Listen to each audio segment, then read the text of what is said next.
Now, if you can see here, you got like a wagon train going through some rocky terrain off into the distance. Then we have a beauty shot of Conan. Then he's talking to some people in a wagon, and there's some more talking. And then this in classic Marvel plot format, I'm forcing Jim to throw some word balloons in here as Conan chats with the people driving this wagon. I'm such a monster. Now, since I've drawn this already, I kind of want this to be more of a beauty shot of Conan, and I think I want to make the wagon train a little bit longer. You can see 3 wagons, 2 heads of horses here at the bottom of where the page will bleed off. A rider, pretty much a rider in every single wagon. The idea that there's at least a half dozen guards. There's the drovers and the family, the merchants. And I realized, even though this is half the page, I want it to be longer. So I'm probably going to redraw this. See where it kind of curves off over here. I'm going to redraw this smaller, get another wagon in here, have at least 6 wagons going off into the distance, and then we see the beginning or the end of the wagon train from our point of view here. So I'll be shrinking this down a bit, drawing more detail, more environment, and then we get into our Conan beauty shot. And if I'm shrinking this and moving it over, I can make this panel bigger. So this panel probably go past middle along with these ones, which will give more room for drawing Conan and also more room for word balloons in case Jim wants to have more conversation here. So that's part of my thinking process. And sometimes if I nail the layout, this would be my pencils. But right off the bat, as I was working on these 2 panels, I realized, no, I want to redo this. So what this is now, it's giving me the information for the elements that are going to make up the page. Yeah, these are for Savage Sword. Oh my God, was Jim's phone number on that? No, it's got his email. Oh gosh, shit, it has his phone number on it. Crap. Don't ever call that. If someone knows how to like edit a video where just to make something blurry, please let me know. I did not even think of that. God, don't call Jim. Damn it. Anyway, all right. If anyone calls Jim, I'm going to pull this video down immediately. All right. So I realized I'm going to be drawing this in pieces. And that's I do that a lot. In particular, since this is going to be the first beauty shot of Conan in the book, I realized I want to give it a lot more justice. So what I did is I scanned this. Even though I'm going to be drawing in pieces, I'll be drawing this on a separate piece. I'll be drawing each of these panels in different pieces of paper. And when I do that, there's a real solid upside to it. I end up drawing the panel at the size I'm most comfortable drawing them at. So sometimes, you draw little panels, everything is really too tight and everything. You just need to draw it bigger and let it reduce down. And then the simplification of the drawing as it reduces solves its own problems, and makes it easier to ink and leaves things open the way they need to be. But sometimes here we got a weird shot of Conan sitting on top of his horse. I don't want the whole horse's head in there. I just want enough horse, because we'll have a bunch of little horses here. I want enough horse here to draw like, the bridle and the reins and all that stuff, and the ears and some of the mane. And then it's really a drawing of Conan. So what I did is after scanning it, I blew it up. This is just on 8.5 by 11. And this gives me roughly the scale and everything. And I'll be sticking it under my usual favorite paper surface to draw on, bond paper. Let me show the front of that. Borden and Riley translucent visual bond. And I've drawn on this many times on my channel. And part of the reason I prefer drawing on this is because I get to just do this. I'll stick my drawing under the first page of the pad. And it's like a light grayscale drawing right there. And honestly, there's a weird bend in this page, which is allowing this to slide down. Whereas if I stick it in a straight page, like a normal page, just the pinching at the top of the pad allows it to just stay in place. And if it becomes really elaborate, I'll even like tape it in place and nothing shifts or moves.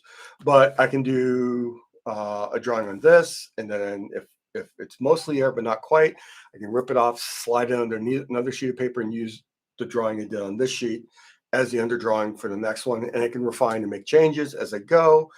It sounds elaborate, but it actually speeds me up quite a bit. It's a shortcut. And so that's what I'm going to work on tonight. I'm going to work on penciling this panel. So drawing Conan from my imagination, that's not going to be a problem. Drawing the horse from the weird angle and everything. Well, I haven't drawn that many horses, honestly. I mean, once upon a time, if you were drawing comics, you were definitely about probably a third to half your work was probably either going to be romance or westerns. And if you're drawing westerns, you're drawing a hell of a lot of horses. And I'm drawing Conan, and there's a hell of a lot of horses in a Conan comic. Now, like with anything, the more you draw something for your imagination, the better you get at it. So I'm expecting about a couple issues down the road of my doing other Conan projects. There's gonna be a lot of horses, so I'll be able to get those basic structures memorized. But in the interim, I got all these really really cool pretty well detailed proportional. The details don't have to be that on board, but the placement of things like the nose, the mouth, the eyes, the ears, they have to be horse accurate, right? So I can literally hold this and draw it as if Conan's sitting astride this. So this is going to be my reference to the horse. Even I have a few horses here. I have there's a gray one I just moved over because it wasn't right, but I'm not seeing it easy reach. But here's this one, it's easy reach. Here's another horse. I got about 4 or 5 of these different head shapes, some different positions, so I can just draw them doing different. One of the ones I moved out of my sight at the moment is running. So actually, that's a great reference. These, I think, when I got them, I think they were like $5 to $8 a pop. I've had these for like 20 years.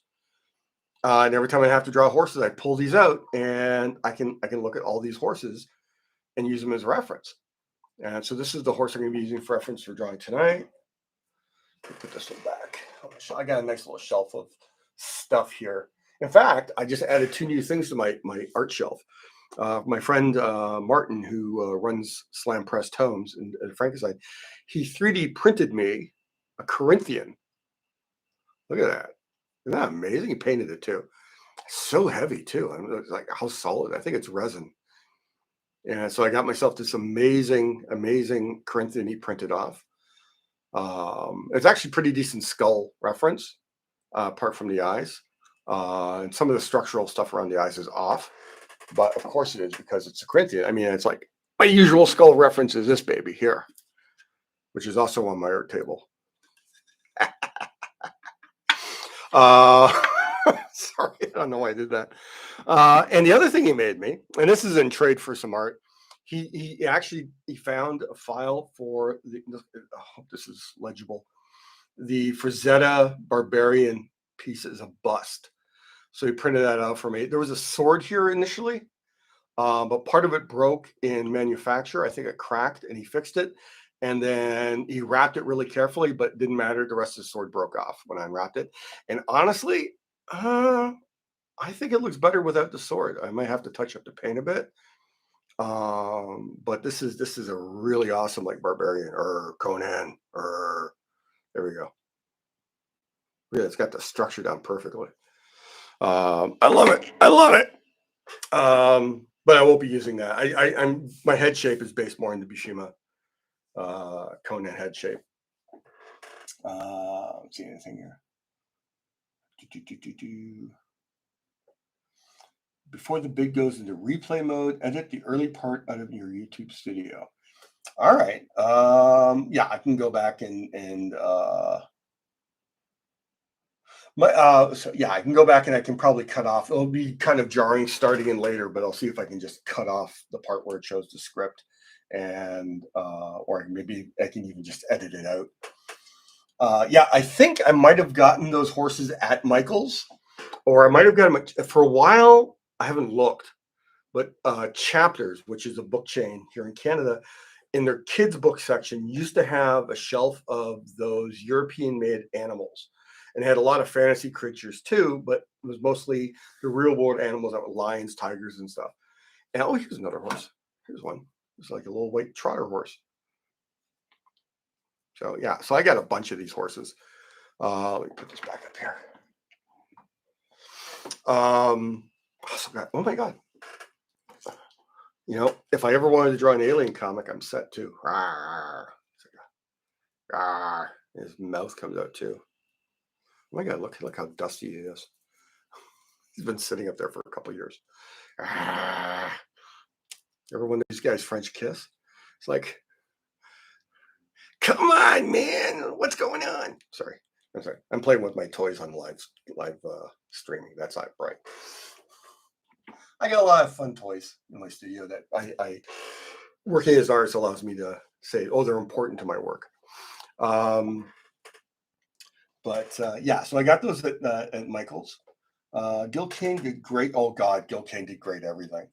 Panosian does great horses these days too. Yeah, you're right. And the alien just fell over. We don't have a Hobby Lobby up here. Michael's is up here, but no Hobby Lobby. I think Hobby Lobby is just U.S. based. Yeah, they do. They have Chapters has a ton of blankets, seasonal stuff, housewares, bathrobes, all that stuff. Yeah, they do. You know what? I got a Michael's. Sorry, not Michael. I got a Chapters. Like I usually go for a walk every day, and I could easily redirect it slightly to hit the closest one, see if they still got those animals there at Chapters for next week. I used to live in Pickering too. I taught in Oshawa for the better part of about 7 years. I currently live in Toronto, so that's the geography all sorted here. Let me just get this up here a bit. So, any questions before I dive into just penciling away on this Conan? It's going to be fun. I try and keep these. Most people only watch anywhere from like 3 to 30 minutes of these videos. I think they're skipping ahead, and YouTube just counts the time they're watching. And a friend of mine says, unless there's like more than one person on the video, try and keep them to under an hour. So that's my goal. Although, you know me, I like to talk. I'll go long. And also, I should also mention this because I made the decision just before going live tonight. We're heading into American Thanksgiving and Christmas. And this is, if you've been following me for any length of time, you know what, one of my go-to charities, if it's not the Hero Initiative, it's my local food banks. I pretty much every time I do grocery shopping, I buy like a bunch of stuff to throw in the local food bank. But as we go into Thanksgiving and Christmas, people in need, they need more. So I've opened up my commission list again on Cadence. I've sent links everywhere. And if you're interested in commissioning a piece that will draw it live on session, pick it up, knowing that everything other than my material costs, I usually knock off $10 to cover materials and shipping to my art rep. Everything goes to my local food bank, outside of like $10. And I'm going to be doing that through Christmas. And also, as an early heads up, if there are pieces at the Cadence shop for me, everything that sells, because they have a sale coming up. That's what I'm trying to get at. They have a sale coming up. I think it's 40% off. And anything I get during this time of year from sales on the Cadence site is also going to go to my food bank. I think we live in such a rich, wealthy world that we should be able to feed people. So whenever I get a chance, I try and do that. So, and oh God, and just to be a little more depressing. So it's so bad in Toronto They opened a new food bank, and then there's another food bank that literally had to make the rule, they're not going to feed. If they know that you're a foreign student in Canada, they're not going to allow you to go to the food bank, because apparently this is something, that's become a thing in the last few years where students are increasingly accessing food banks, and I don't think that's a good thing. I disagree with it. I think if you go to a food bank, you need food, so you should get food. But they're so desperate; they're running low so much. They're trying to prioritize families. So that's how bad it is. So that's yeah, yeah. So it makes me really really sad. It's heartbreaking that people have to go through that. Um, and That's what I'm going for. So I'm hoping to do. I still want to do some Conan work. Um, um, Over the coming weeks. But if there's a commission that comes in that the money's going to the food bank, it's going to get a little priority. I'm going to do at least one Conan week in December. Probably do at least one witch week. I might do bonus streams if there's enough commissions. I might do bonus streams to get those in and get them all done as soon. And honestly, and this is the other thing, I just thought of this. If you want a commission and it's a gift, um, send that as the message. So I'll turn it around as quick as possible. If you're just doing it for a gift for yourself or something, and it doesn't have to arrive before Christmas, you don't have to say anything. But if it's going to be a gift for someone, please make a note of it, and I'll move it to the top of the pile if that's okay with everyone. When was the last time I saw Dale Kuhn? Probably the last time I saw Dale Kuhn is I was giving him a ride to a convention or something. Um, Dale and I aren't talking anymore because he joined Comicsgate, and I don't have. I mean, I don't have room for people who join hate groups in my friends list. I was pretty much his only friend in comics for the better part of like 20 years, 30 years almost. But he's always had issues. Appears honestly, it's really heartbreaking. It appears that alcoholism is like just completely taking over his life. And so he's just making lots of bad decisions, and there's nothing I can do about it. I mean, if there was a circle of friends around him, probably possibly run some sort of intervention for all that drinking he's doing. I feel really, really bad for his girlfriend if they're still together. An amazing talent, a really, really nice person, but he's got issues, man. That was sad too. Anyway, so yeah, so gonna draw Conan tonight. Everyone knows about the food bank. Someone give me a tip on how to trim out Jim Zub's phone number, so I'm gonna do that. And also, if I have to cut a lot, I'm just going to reiterate. If you're joining, if this is roughly where I have the cut point having to go, if you're joining now, there's some stuff I edited out because I showed some stuff on screen that I shouldn't have. All right, so I have my panel shape here. I know roughly where the horse is going to go, but what I'm going to do is I'm going to focus on getting Conan, his figure, seated on this horse. And the wonderful thing is, because even though the panel border's here, I don't have to follow the rules of that line. It's a guideline. I could end up drawing everything over here, and then I just know I'm cropping it back down to there, or I'll just scan the whole drawing and then make it fit in the panel I go to. So I know the proportions roughly. I know I got Conan looking, over that way. So his head's going to be that. I got a little bit of forced perspective. Everything's going up this way because we're roughly maybe at shoulder height of the horse looking up at him. Figured that's a pretty heroic angle. So let's do a little bit of a mannequin, paying attention to the structure and proportions.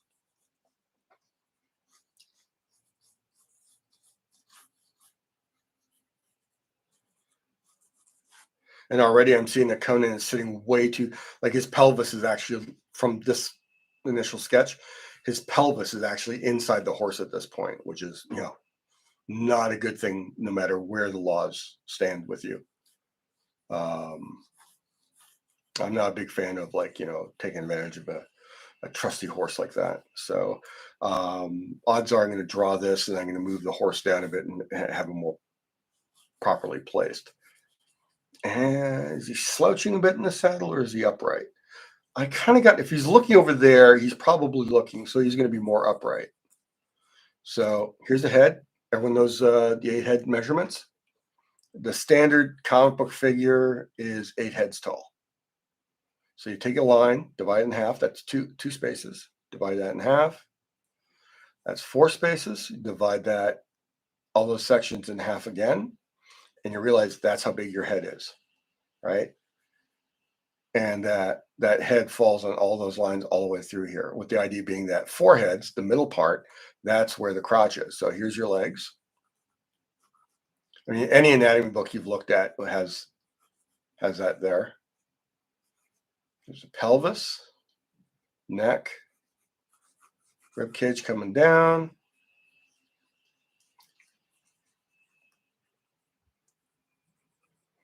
Big blobby Buscema muscles.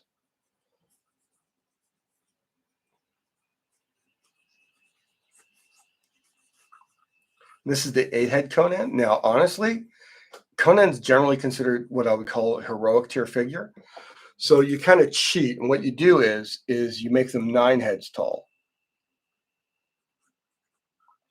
You narrow out the pelvis a little bit, and suddenly they just look taller with a slightly smaller head.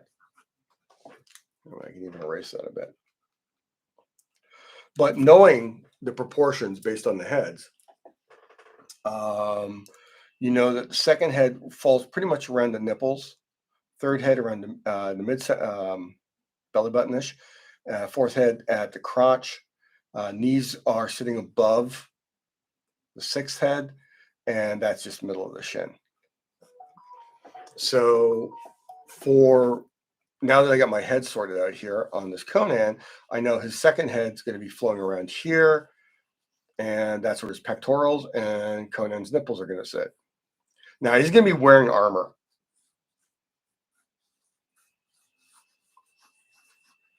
Okay, but even though he's wearing armor, I need that anatomy underneath sorted well enough so that the armor I draw on top of Conan reads right, like it's sitting on the real physicality that Conan has.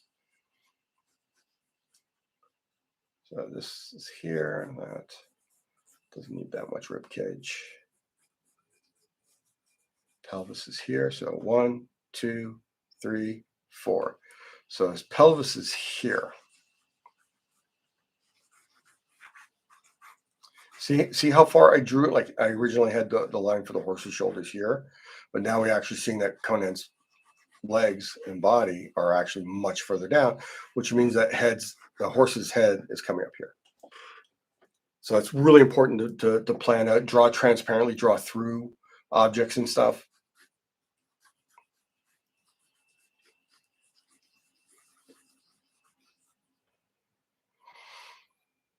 Okay, now I figure Conan's generally right-handed, so he have his reins in his right hand. And a lot of times when people try and get taller in the saddle, this is from watching movies, so I don't know if it's a real cowboy horse rider thing. They'll actually put their hand on, oh my God, what's that major like hold point at the front? Like I should probably look it up. You have a saddle. What is that part called again? That nub. Anyone know? I cannot remember, and I don't want to take the break and look it up. But I figure if Conan is like leaning up to look, his left hand will be resting on that. So that means I twist his arm out a bit, his forearm, triceps. Really get the idea that he's like doing the lean up here. And then this arm can be resting, coming right just below the rib cage. That's his elbow. He's got a nice loose hand holding the reins. And honestly, this more detailed drawing, like what the hand gesture is doing, is something I can generally only really get into in any depth when I'm drawing much bigger than how things are going to be set up for me to ink. I can simplify and get the information across a lot better that way. Draw it big and then reduce it. And if you're drawing it big, even if you're making a mistake, because you scaled up so much better. Pommel. So I was thinking pommel, and I was thinking, oh, it's got to be with the sword. Pommel's on the sword. And it's like, oh, it's a pommel as well. All right, cool. Good to know. Thank you. Thank you so much, Anson. Yeah, so when I get to draw this much larger, I get to do more naturalistic gestures. Don't want him too bodybuilder-ish. I love the way Roberto draws Conan. I mean, he's just got that over the top Buscema musculature. I got to be careful. It's like I love what he's doing there so much, and I love John. I mean, shit. I just picked this up the other day because I saw it and I was like, oh, I don't have that in my collection. I should get it. Big John's Wolverine stuff, man. Oh God, look at this stuff. A lot of it's inked by Sienkiewicz, which is even better. I mean, just that wonderful, like, energetic line that Bill drops, and Klaus Janson as well, like two masters of that energetic line, even brush or pen. I mean, oh God, look at that. Oh my God.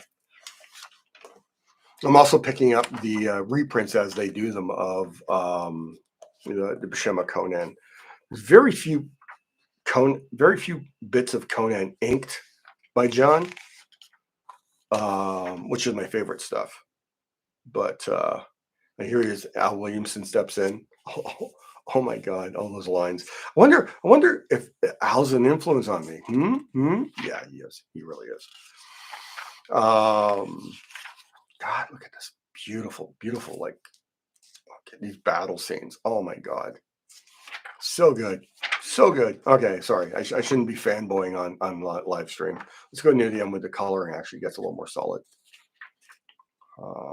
There's some like just gorgeous stuff. I do kind of wish they would adjust this. I mean, this was printed on newsprint initially, so the color, like the reds aren't like, this is pretty much the colors that would have appeared on the cover, but this red level of red in a panel, it wouldn't have shown up that red. It would have been dulled down a bit by printing on the off-white stock.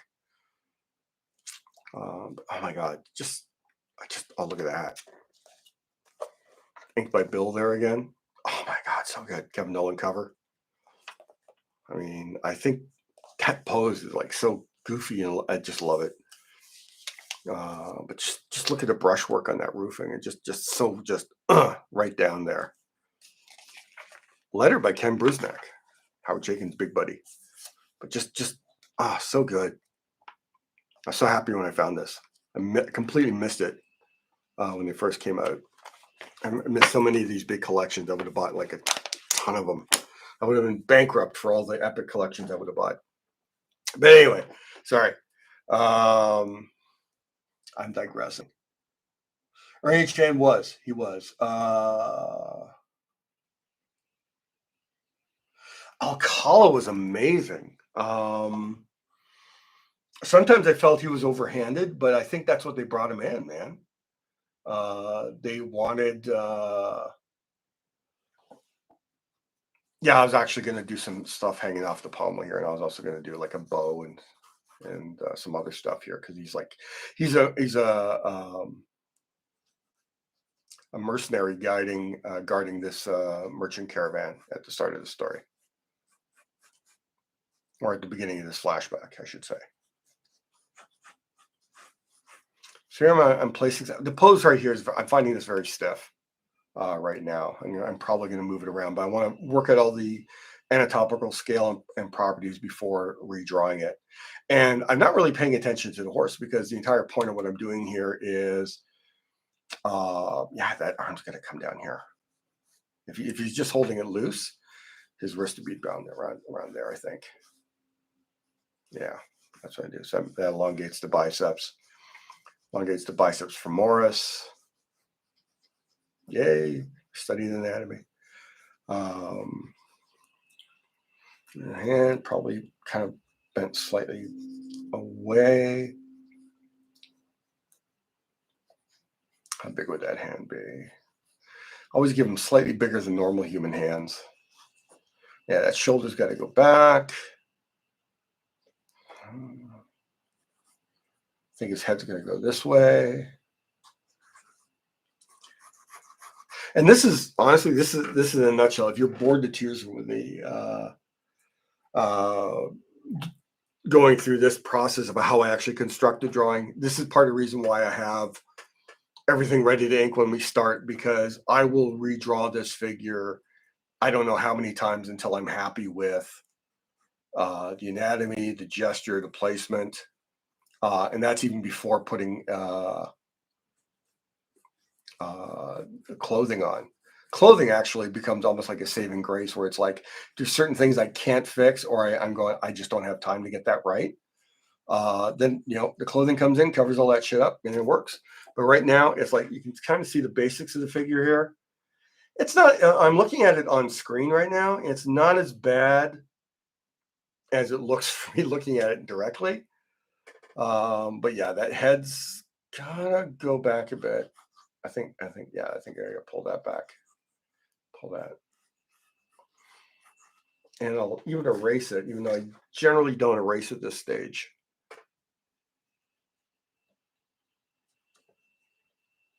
Because I usually just throw it on. There we go. That slight change just makes a huge difference for me. Then I get to build out Conan's cheekbones because he has, it was great. There's an actor, and it's on Roberto de la Torre's Facebook page. He found the actor Buscema based his Conan on, and it's astounding how much he looks like John's Conan. It's oh my god, amazing. Let's get that neck a little higher. We're gonna have the hair blowing in his wind.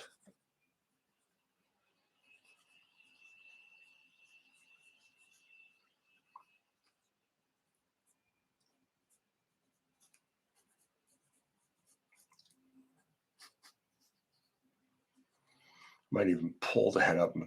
Buscema has this thing where it's like he'd throw the hair around, and the head would be floating a little bit, and everything would be in shadow here. So the head would almost be floating above where it should be to make Conan look a little taller. I'm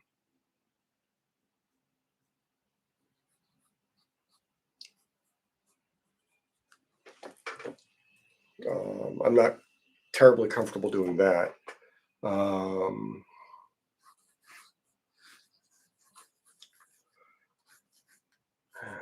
Okay, abs coming down. Got some back coming in here. It's gonna have like one of those big, thick Frazetta belts with like armor plating in it. Because you got it. Pommel there, so this is gonna come down. There's this crotch. There's gonna be like the saddles there, riding over. So that's going like that, and that's gonna come back over the horse's shoulders like that. The hands are at the right point. There's going to be like a food and wine bag or a water skin even hanging off. I'm just going to draw some stuff hanging off of that there. The horse's head's going to come up there. All right, so we got that. A lot of times you're going to see me, I'm drawing lines over and over again, trying to decide, do I want to make something bigger? Do I want to move something? Do I want to give him like one of the armbands, a classic Buscema, like metal armbands? I could do that. He's going to have a robe on. I want a robe just for the general protection from the elements. So that's going to cover the top part of his shoulders, and then he's going to have his armor coming down here. And Jim asked for ring mail, so I'm going to do a little bit of a shirt. Like he's working right now, so he's not going to be all raggedy like when he's a thief. So he's going to have like decent cloth. He's not going to be wearing a fur diaper. He's going to be wearing breeches, which are shorts essentially.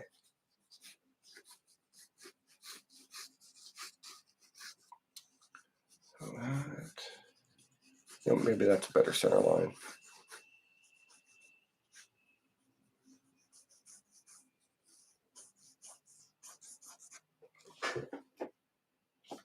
So I've moved the center line, so that's more accurate. But now this shoulder, which means this entire arm, is now too far off. It's actually,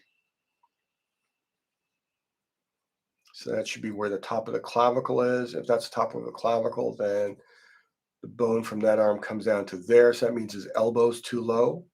So I've moved this arm too far out that way and too far down that way. And without tinkering around with this, I wouldn't have found that out. I mean, there are artists who just never make those mistakes. But unfortunately, I'm an artist who makes a ton of mistakes. And I have to work my butt off to try and fix them. There's one of my students, I basically talked about how I always make mistakes. He says, well, that makes you a good teacher because you can make the mistakes. We see you make the mistakes and we learn not to make your mistakes. Yeah, I'll take it. Kind of miss teaching. Boom. Get that chin back there a bit. All right, so what I have here is, let's double check the measurements here. 2, 3. Yeah, the head's right. It's probably still a little too big. It's proportionate to an 8-head figure. It's not proportionate to a 9-head figure. So I'm probably gonna move them back a little bit more and shrink it down just a bit. But as you can see how messy this is, it's time. Take this drawing, slide it underneath,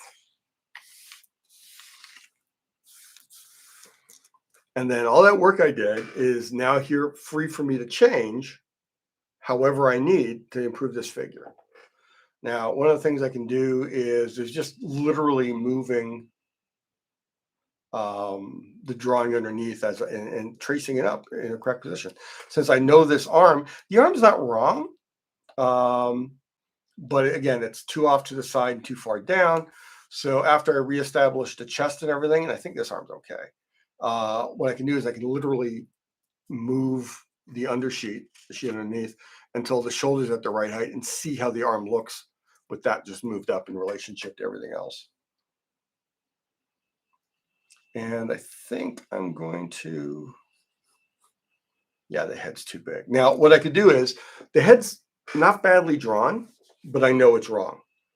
I could stick with the not badly drawn head, and when I scan this to assemble it in the page, before I drop it in the panel, I can in Photoshop shrink the head till it's the perfect size, which I've done a lot. It's a huge time saver. If you've drawn something well, but it's the wrong size, redrawing it could take forever. Because you might make mistakes that you didn't make the first time. It's just the way it is. However, if you do the drawing right, but it's the wrong size, fixing it in Photoshop. And back in the day, I would have done it in photocopies. I would have drawn my full-size pencils, and when it came time to run to the Kinkos, because that's where it was in the back in the day, run to the Kinkos to photocopy the pages before I sent FedEx out finished pages to my editor. I would take the pages that, okay, that's drawn right, but I gotta shrink that head and then light box it. That's when I do it. Luckily now I have a scanner in Photoshop, and if I find this head still too big, I'm gonna be drawing it a little bit more.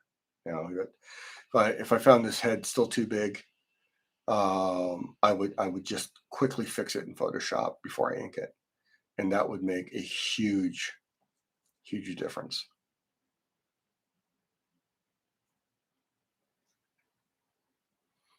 Nose. That's strange broken bridge that John gave him, which I thought was great. I assume there's always a story about Conan busting his nose a lot, and no one ever told it. It was just there. That's how Conan's nose was shaped like that.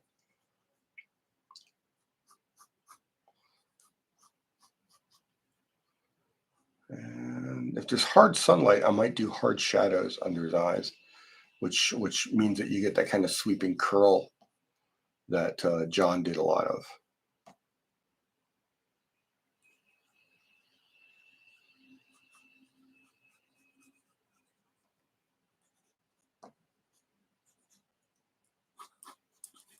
How we doing time wise? Okay, we're good.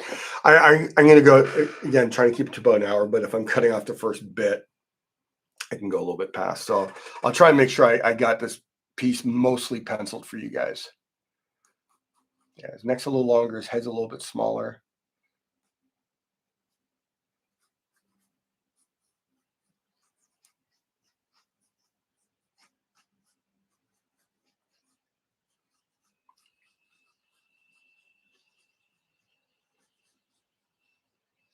A big earring. Do I want to give him the classic necklace with those three discs? How's they go again? If I remember correctly, it looked like the Atari symbol, something like that. I've drawn it a couple times, but I could give him like the three. I'll think about that when it gets closer to anything. So he's going to have the robe on. Going to give him like a Celtic pin.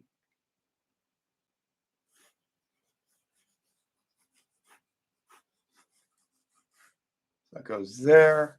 This is already feeling a little bit better. I might move that mouth before I ink it.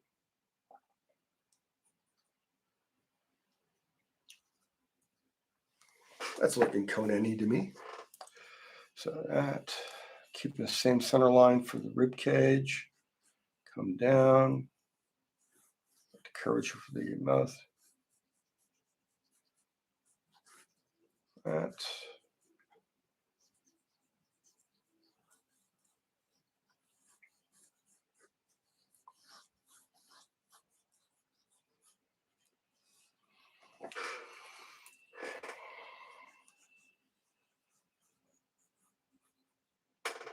So just checking to see if there's any chat. Yeah, so pit of the neck, we have the clavicle. Do a little anatomy lesson. So after it comes across the top, there's kind of like a triangle here at the front of the rib cage. It almost looks like a Star Trek symbol, but symmetrical. Okay, so right at the midpoint of the neck, in the pit of the neck, you have the clavicles on either side of the little gap connecting at the front of the sternum, right? So it goes flat a little bit, not really flat, goes backwards towards the back of the figure. So it's, and then it comes out a little bit and caps off the top of the shoulder. So if this is the opening at the top of the rib cage, and this is the rib cage here, right? You would have clavicle come out like that on camera. All right, cool. Go back a little bit and come out a little bit. It's like handlebars on a bike.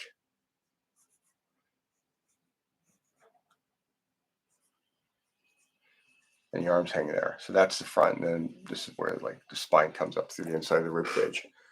So that's what I'm doing with the rib cage. I'm trying to visualize how that shape from this angle moves towards the shoulder.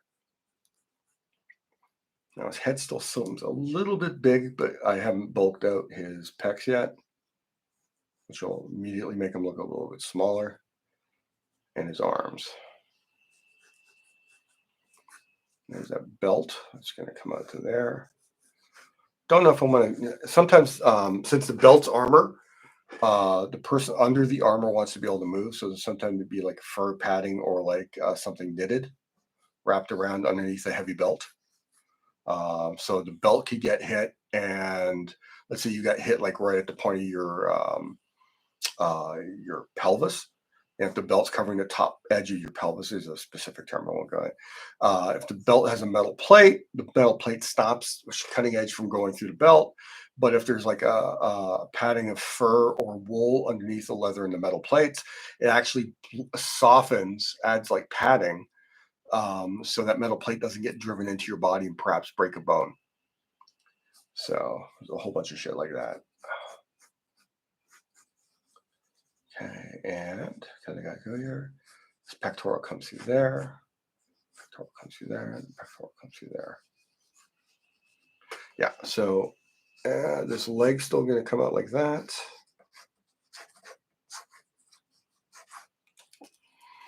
So I got all this sorted. So what I'm going to do is now I can do one of two things, because this paper will not move because it's the exact same size as the pad, and it's sitting on the lip at the bottom of my drawing table.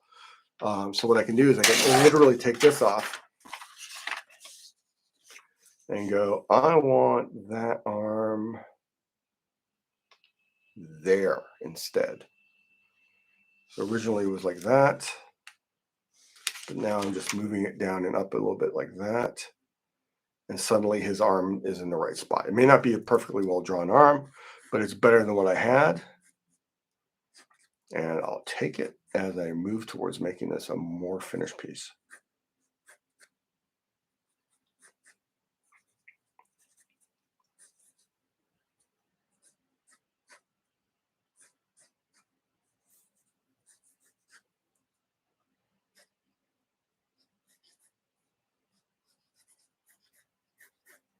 Probably going to give him vambraces or arm guards.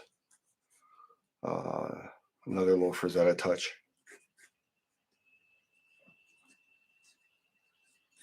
That will actually cover up all the structure of his forearms.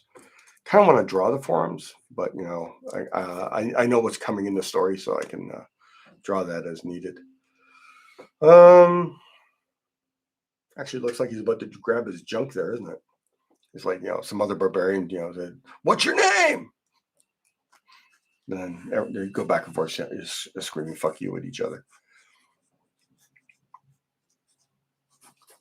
Tony. Put the earring back up there. This earring will be coming there. His hair. All right.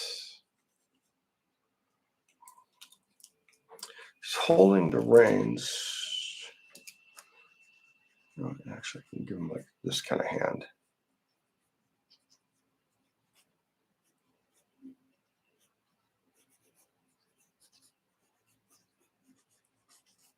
Yeah. So it's like if I had the reins here and his other arm, which I can now go back up to, because I should have drawn it before I moved around. But now I know it's going to be mostly obfuscated by the cloak.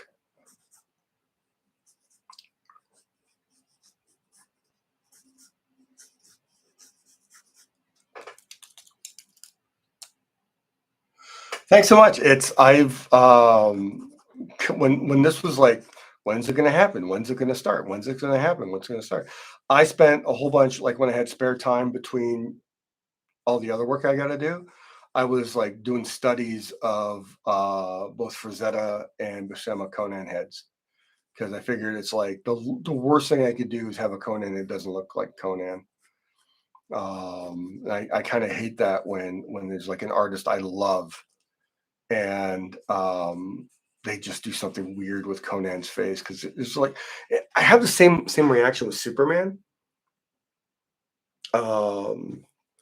Because I'm not a Superman guy. I've always been like more of a darker, like Daredevil,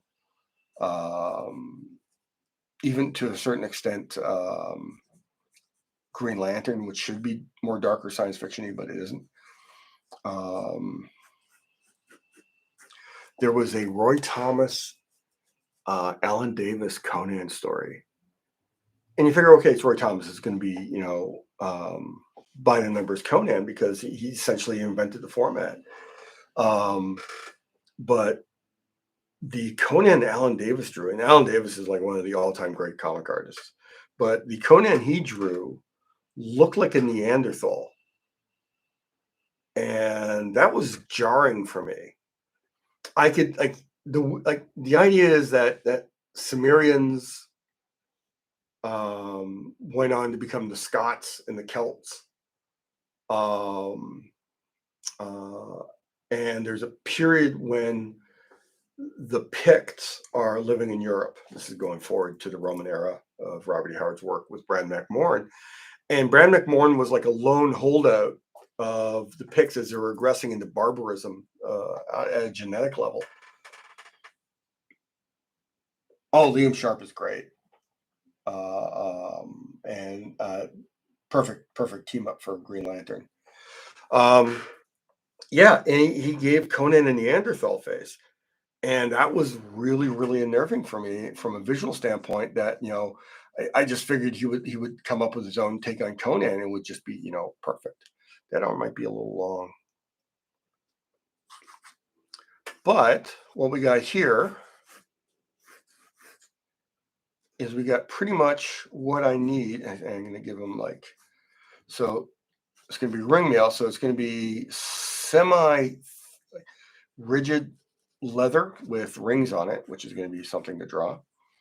But he's going to be wearing it over a shirt, like with short sleeves, not a long sleeve shirt, because he's coming. He's got to show off them guns.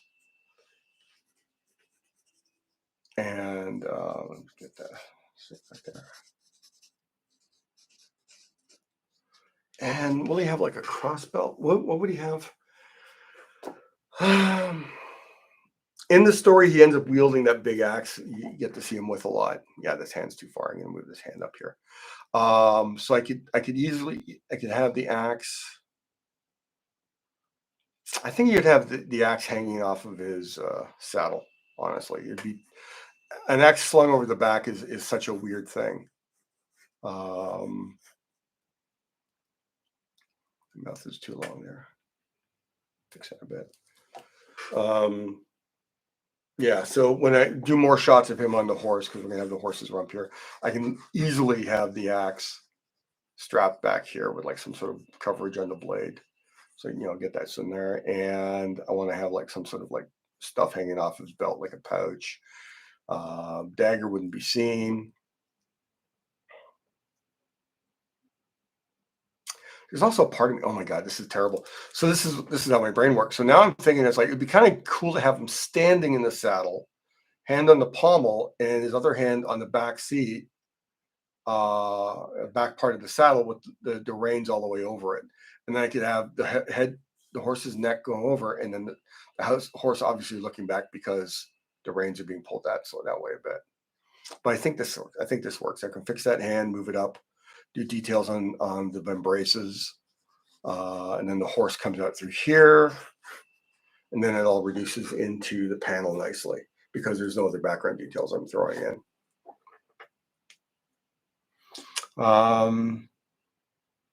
Yeah, so for the ring mail,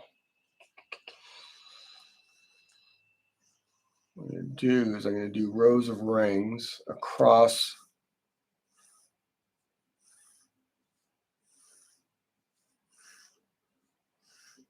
more or less equidistant, knowing that if they go in here. So it's like really open chainmail, at least this fantasy version of ring mail. And probably what I'll do is because when I ink with my permanent, my pigmented ink ballpoints, they leave a nice little groove in the surface of the paper. So what I might do is I'll draw them all. I'll do some brush work over top of them, very loose, dry brushy stuff to imply that they're like turning and informed to getting more in shadow, and then go back in with white paint and draw out some highlights from the ring mail that I can see through the brushwork I threw over top of the pen work, if that makes sense. So that way I can do something that looks a little more naturalistic. And I don't have to draw the rings perfectly. Some of them might be broken from past fights.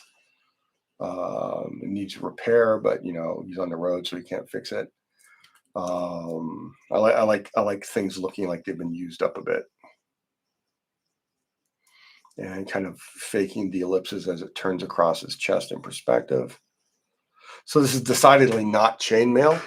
My favorite bit of Buscema stuff is when he did chainmail and looked like fish scales. So it'd be like you hit the shadows of the pecs.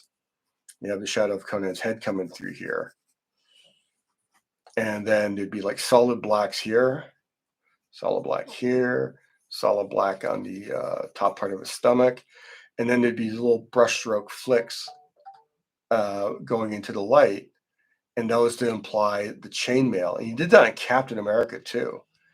but it actually implied scale mail, that type of layers. And I think it got to almost an absurd degree when Chris Bacalo was drawing Captain America for a bit, and he drew these massive chunks of scale mail on Captain America, and he gave him like a super thickness and everything. It was just it was almost hilarious. I mean, it looked good because Chris Bacalo is great, but it was like these chunky scallops of metal covering Cap's body, or at least his upper body, were just insane.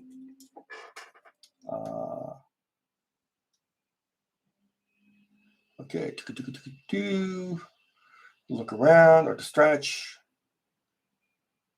Start down, yeah.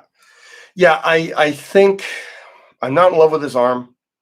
I could even theoretically do the thing where it's like he's holding the reins, but his hand is resting on his thigh, kind of backwards.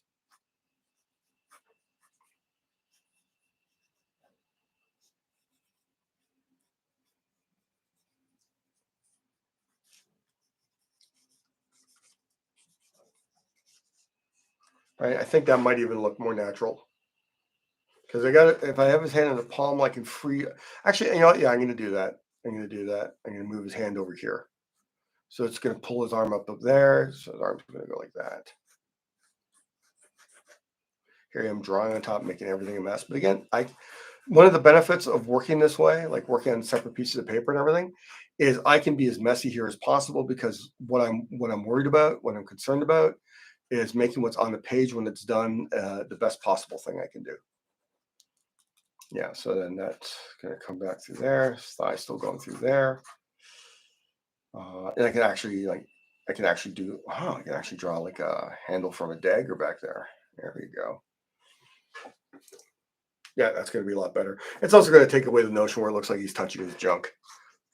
I mean, I'm sure he did. I mean, what self-respecting barbarian wouldn't, if there's no tavern lady around?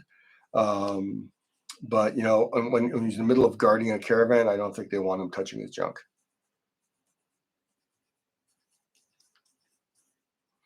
This, this could actually even be like riveted scale mail, where it's like the rings aren't linked. I can change my mind as I get into this a little bit more. But what it is there's like leather weaving with a rivet. So it'd be like, so you have your ring, and directly above it is another ring, and adjacent. And what it is so there's leather, almost maybe cuirass underneath it. There's a rivet through a piece of leather that covers all the rings going vertically and horizontally. So there's leather strips holding all the rings in place. Yeah, I think that might be more visually interesting. It's more work, but it's going to look cool. And I know for a fact that it's Conan, man. This ringmail vest is not going to last long. You gotta. It's like Matthew McConaughey in the movie. That shirt's got to come off sooner or later. Make those rings bigger. And it'll look a little bit more interesting and primitive if I do that. Yeah.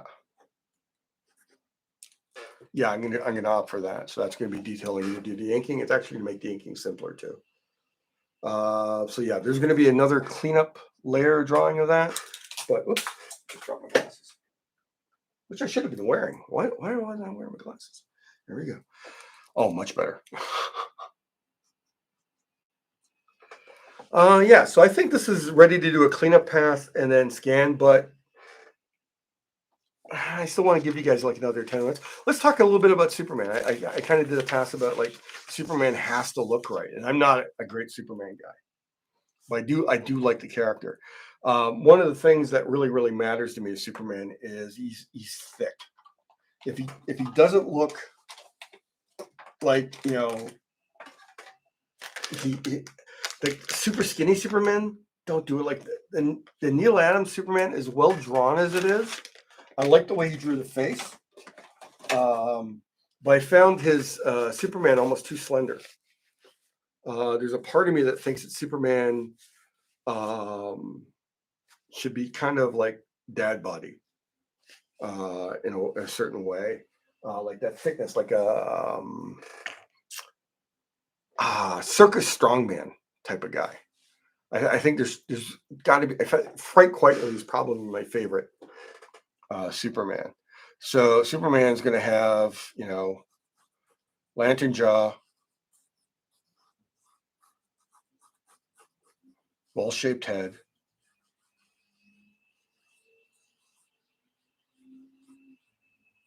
good cheekbones.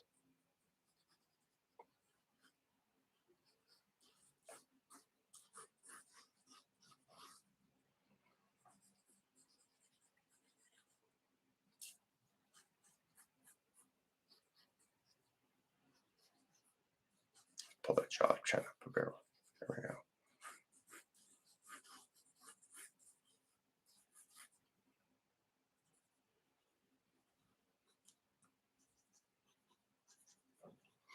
Which is weird that I think I should be better at drawing Superman than I am, um, because Sunstar from Second Coming is essentially Superman, but he's not. He's Sunstar, to my mind, he's a dude. Um,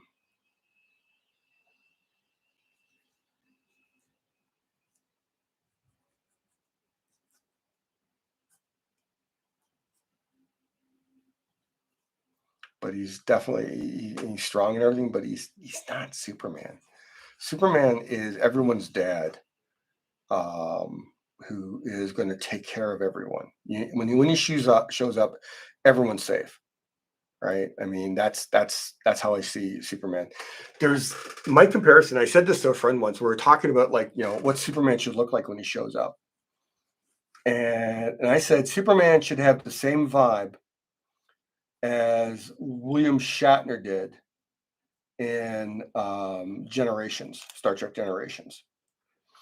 If you haven't seen it, it was the crossover movie between the original Star Trek franchise and the Next Generation. And in the movie, and we're talking about a movie I think is like 30 years old, maybe. Patrick Stewart is trapped on a planet with a little bit of architecture lying around, like a bridge, like a weird bridge between some rocks on a cliff or something. And the villain is played by Malcolm McDowell. And as slight and slender as Malcolm McDowell, Picard feels like he's threatened by him, like somehow physically threatened by Malcolm McDowell. And after some stuff happens, Shatner shows up as Kirk with his gut and the fact he's like something like 20 years older than Patrick Stewart. And just something about the presence and the history and the nostalgia.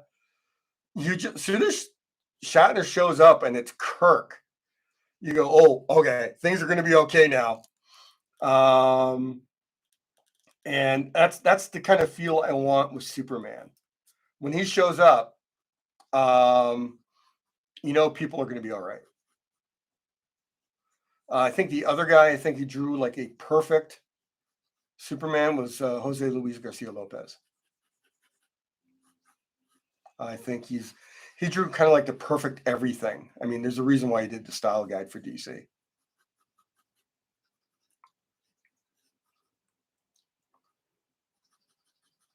Now, even this feels like a Superman warm up to get closer to form. I think his nose is a little big here. Yeah, his nose a little bit. Let me just trim that nose down a little bit. I don't know why. I think it's because oh God, what's his name? The first Superman actor. Chris Reeves had such a small nose. He had like a very distinctive nose.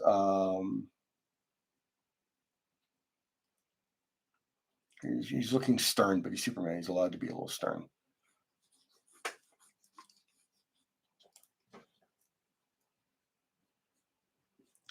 Yeah. So like if I was, I'd probably tweak this a bit if it was for publication or commission.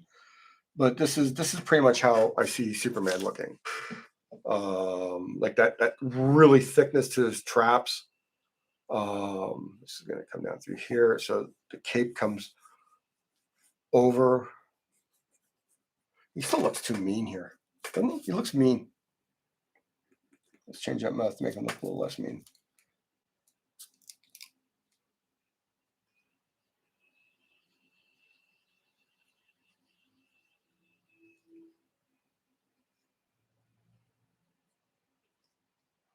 And that's a mean eyebrow. Let me parse that up there a bit. His eyes look too dark too.